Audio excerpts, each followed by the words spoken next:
అందరికీ నమస్తే నుల్లా. Welcome to MR media Telangana. This is Rekha. దాదాపు తిరోగమనం నడుస్తుంది రాష్ట్రంలో అని చెప్పిన. ఎందుకు చెప్పిన అంటే అధికార పార్టీలో చేరుతారు ఇతర పార్టీల నాయకులు, అధికారంలో ఉన్నది కదా అని చెప్పేసి. కానీ రేవంత్ రెడ్డి పాలన మీద, కాంగ్రెస్ పాలన మీద విసిగి వేజారిపోయిన కాంగ్రెస్ పార్టీ నాయకులే ఇప్పుడు వేరే పార్టీలలో చేరుతూ ఉన్నారు. రైట్, మొన్న జీవన్ రెడ్డి బీఆర్ఎస్ పార్టీలోకి అని చెప్పేసి నిన్న ఎర్రబెల్లి ఫామ్ హౌస్కు పోయినరు, కేసీఆర్ను కలిసిండ్రు, అంతకుముందు కేటీఆర్ పోయినరు, జీవన్ రెడ్డిని బీఆర్ఎస్ పార్టీలోకి ఆహ్వానించిండ్రు. తర్వాత దేవుడే నన్ను మీతోని కలిసి పనిచేయమని పంపిండు అని చెప్పేసి ఆత్మీయ ఆలింగనం చేసుకున్నారు జీవన్ రెడ్డి కేసీఆర్ను. దాదాపు జీవన్ రెడ్డి చాలా ముచ్చట్లు చెప్తా ఉన్నాడు. ఇక్కడ కాంగ్రెస్ పార్టీ పాలన నడుస్తలేదు, బాబు కనుసన్నల్లో పాలన నడుస్తూ ఉన్నది, ఒక్కొక్క బాంబు మెల్లమెల్లగా వేలుస్తూ ఉన్నాడు జీవన్ రెడ్డి. కాళేశ్వరం మీద కుట్ర చేసి కావాల్సుకొని మేడిగడ్డ నాగం చేసి ఇలా ఆంధ్ర ప్రాంతానికి ఆయన చంద్రబాబుకు ప్రయోజనం చేకూర్చే విధంగా రేవంత్ రెడ్డి ముందరికి సాగుతూ ఉన్నాడు అని చెప్పేసి మాట్లాడిన పరిస్థితి ఉన్నది అని అంటే ఇక్కడ ఎవరి పాలన నడుస్తుందో తెలంగాణ సమాజం అర్థం చేసుకోవాలి. ఇలా బయటకు వచ్చినప్పుడు ఆరోపణలు కాదు, ఆయన కాంగ్రెస్ పార్టీలో ఉన్నప్పటి నుంచి కూడా కాంగ్రెస్ పార్టీ మీద ఆరోపణలు చేస్తూ ఉన్నాడు. తీవ్రమైన ఆరోపణలు అంటే మామూలు ఆరోపణలు కాదు. 6 గ్యారంటీలు అమలు చేయలేము మనం. ఇవి ఆరోపణలు కావు, ఇవి వాస్తవాలు. 6 గ్యారంటీలు అమలు చేయలేదు మనం. సంవత్సరానికి 2 లక్షల ఉద్యోగాలు ఇస్తానన్నారు, కనీసం 10-15 వేల ఉద్యోగాలు కూడా భర్తీ చేయలేదు. ఇట్లా ఎన్నో రకాలుగా ముచ్చట్లు చెప్తా ఉన్నారు జీవన్ రెడ్డి. ఇవాళ కూడా కొన్ని అంశాలు మాట్లాడినరు, నిజంగా చిత్రం అనిపించింది. గతంలో మనం చాలా వీడియోలు చేసుకున్నాం. బాబు కనుసన్నల్లో తెలంగాణ ప్రాంతంలో రూలింగ్ నడుస్తూ ఉన్నది, బాబు కనుసన్నల్లో రేవంత్ రెడ్డి నడుస్తూ ఉన్నాడు. అటు టీడీపీ ఇటు బీజేపీ వాళ్ళు ఏం చెప్తే కదా ఆడుతూ ఉన్నాడు. రాహుల్ గాంధీని మోసం చేస్తూ ఉన్నాడు, రాహుల్ గాంధీకి తెలియకుండా ఇదంతా తతంగం నడిపిస్తూ ఉన్నాడు అని చెప్పేసి చాలా వీడియోలు చదువుకున్నాం, మనము చాలా వీడియోలు చేసుకున్నాం. అయితే జీవన్ రెడ్డి కాంగ్రెస్ పార్టీకి బై బై చెప్పి కారు పార్టీకి హాయ్ చెప్పిండు. మొత్తం మీద కారు పార్టీలకు షరీక్ అవుతా ఉన్నాడు. ఈ 20 తారీఖు నాడు జగిత్యాలలో భారీ బహిరంగ సభ ఏర్పాటు చేయనున్నారు. రైట్, పోయిన సంవత్సరము ఇదే ఏప్రిల్ 27వ తారీఖు నాడు వరంగల్లో భారీ బహిరంగ సభ నిర్వహించారు. దాదాపు 10 నుంచి 12 లక్షల మంది పబ్లిక్ వచ్చిరంటే మీరు అర్థం చేసుకోండి. ఇంకా మధ్యలో ఆగిపోయిన వాళ్ళు ఎంతోమంది, ఎక్కువ కిలోమీటర్ల మేర ఒక్కసారి బస్సు మూవ్ కావాలంటే 4 గంటల టైం పట్టిందంటే మీరు అర్థం చేసుకోండి. రాత్రి 10:30కు సభ అయిపోతే ఆ సభా ప్రాంగణం దాటుకోవడానికి 1-2 అయిందంటే మీరు అర్థం చేసుకోండి. అవి అంత పబ్లిక్ వచ్చిండ్రు, అంతగానము ట్రాఫిక్ జామ్ అయిపోయింది.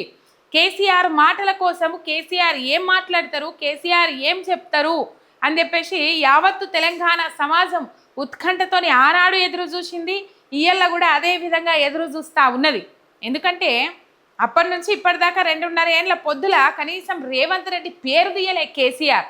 కానీ రేవంత్ రెడ్డి కేసీఆర్ పేరు తీయండి, కేసీఆర్ ముచ్చటలేంది, బీఆర్ఎస్ పార్టీ పేరు తీయండి, బీఆర్ఎస్ పార్టీ నాయకుల పేర్లు తెలవంది, హరీష్ రావు, కేటీఆర్, కేసీఆర్ ఇలా పేర్లు తెలవంది. ఒక్క ముచ్చట మాట్లాడు, ఒక్క సభ ఉండదు. ఆయన నిర్వహించిన సభలు కానీ సందర్భం లేకుండా కేసీఆర్ను తిడతాడు, ఇష్టారీతిన మాట్లాడతాడు రేవంత్ రెడ్డి. కానీ కేసీఆర్ రేవంత్ రెడ్డి పేరు ఒక్కసారి కూడా ఇంతవరకు తలవలేదంటే మీరు అర్థం చేసుకోండి. ఈ 2.5 ఏళ్ళ పొద్దుల ఆ ప్రభుత్వం కాంగ్రెస్ ప్రభుత్వం అని చెప్పేసి సంబోధించారు, కానీ రేవంత్ రెడ్డి పేరు కూడా ఒక్కసారి తీయలే. ఎందుకు తీయలేనంటే పాలన అంత చక్కదనంగా ఉన్నది కాబట్టి.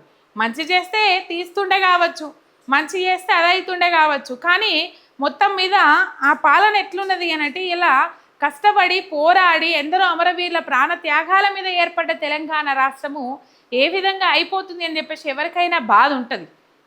మనమే ఇంత బాధపడుతూ ఉన్నాము.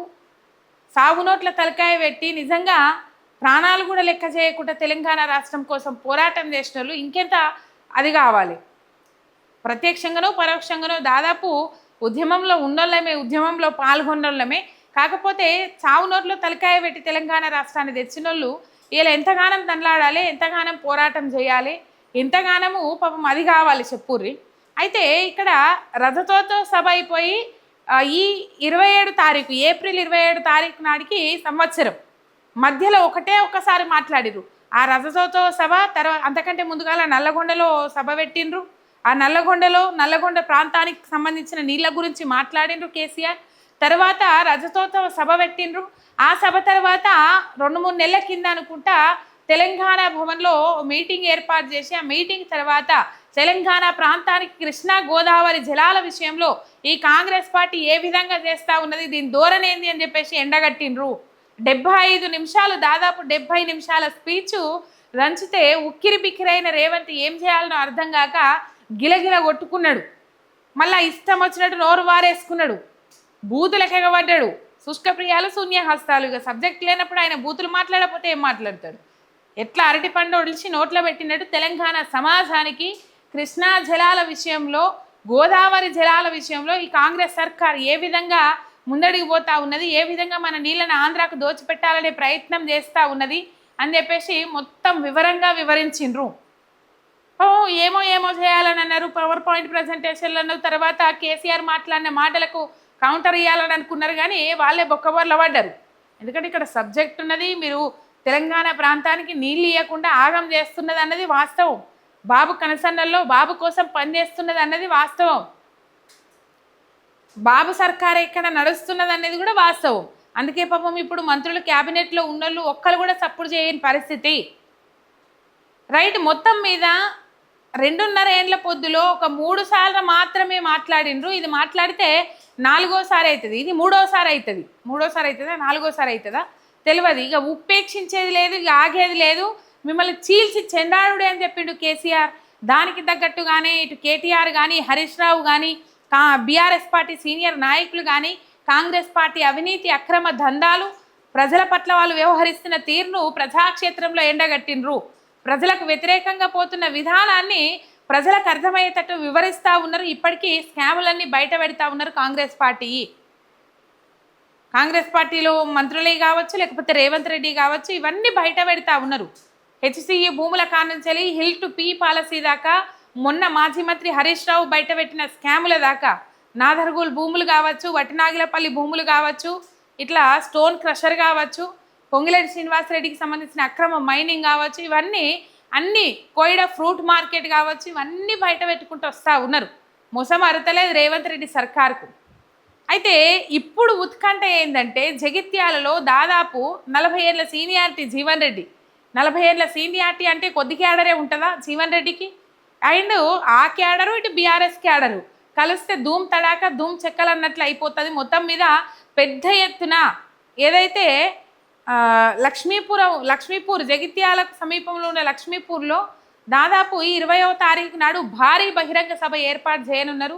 ఆ సభకు రావాలి అని చెప్పేసి కేసీఆర్ను జీవన్ రెడ్డి ఆహ్వానించిండ్రు. జీవన్ రెడ్డి మాటకు కేసీఆర్ కూడా సానుకూలంగా స్పందించిండ్రు. ఈ 20 తారీఖు నాడు జగిత్యాలలో భారీ బహిరంగ సభ నిర్వహించనున్నారు. ఆ సభలోనే బీఆర్ఎస్ పార్టీ కండువా కప్పుకుంటారు జీవన్ రెడ్డి. మొత్తం మీద పెద్ద ఎత్తున కార్యకర్తలు, కాంగ్రెస్ కార్యకర్తలు అయితే జీవన్ రెడ్డి బాటలో నడిచేటోళ్ళు అయితే ఇప్పుడు బీఆర్ఎస్ పార్టీలోకి చేరనున్నారు. బీఆర్ఎస్ పార్టీ కండువా కప్పుకొని బీఆర్ఎస్ పార్టీలోకి చేరుతారు. ఇక బహిరంగ సభలో రేవంత్ రెడ్డి గురించి కేసీఆర్ మాట్లాడతాడా, ఈ కాంగ్రెస్ పాలన గురించి మాట్లాడతాడా, ఈ అవినీతి అరాచకాల గురించి మాట్లాడతాడా అనేది పెద్ద క్వశ్చన్ మార్క్. అందరైతే ఉత్కంఠతో ఎదురు చూస్తూ ఉన్నారు. ఆయన ఇంకొక సభ కూడా నిర్వహించే అవకాశం ఉన్నది. 25వ సంవత్సరం కంప్లీట్ చేసుకొని 26వ సంవత్సరంలోకి అడుగు పెడతా ఉన్నది ఈ బీఆర్ఎస్ పార్టీ. కాబట్టి దానికి సంబంధించి బీఆర్ఎస్ పార్టీకి సంబంధించిన నల్గొండలో కూడా సభ పెట్టే అవకాశాలు ఉన్నాయనే ముచ్చట్లయితే వినబడతా ఉన్నాయి. మొత్తం మీద ఈ బహిరంగ సభ కోసం, కేసీఆర్ మాటలు వినడం కోసం, కేసీఆర్ స్పీచ్ 2 గంటలైనా 3 గంటలైనా 4 గంటలైనా కాలు గదపకుండా కన్ను ఆరపకుండా ఇంటరు తెలంగాణ సమాజం కానీ వేరే రాష్ట్రాల ప్రజలు కానీ. కేసీఆర్ స్పీచ్ అంతా బాగుంటుంది, అక్కడనే కట్టిపడేస్తారు అని చెప్పేసి అందరూ అంటారు. అటువంటి మాటలు ముచ్చట్లు చెప్తారు కేసీఆర్ ప్రజలందరికీ అర్థమయ్యేటట్టు. మరి ఈ సభలో రేవంత్ రెడ్డి గురించి మాట్లాడతాడా, లేకపోతే మాట్లాడాడు, మ్యాక్సిమం మాట్లాడాడు. కాకపోతే ఈ పాలనను మాత్రం ఎండగడతారు, కంపల్సరీ ఎండగడతారు. ఎందుకంటే ఆయన కాంగ్రెస్ పార్టీ నుంచి బీఆర్ఎస్ పార్టీలోకి వస్తారు జీవన్ రెడ్డి మాట్లాడతారు. జీవన్ రెడ్డి ఇప్పటికే మాట్లాడుతూ ఉన్నాడు. కేసీఆర్ కూడా ఈ పాలన గురించి మాట్లాడతారు కంపల్సరీ అనే వార్తలు అయితే సోషల్ మీడియాలో వైరల్ అవుతూ ఉన్నాయి.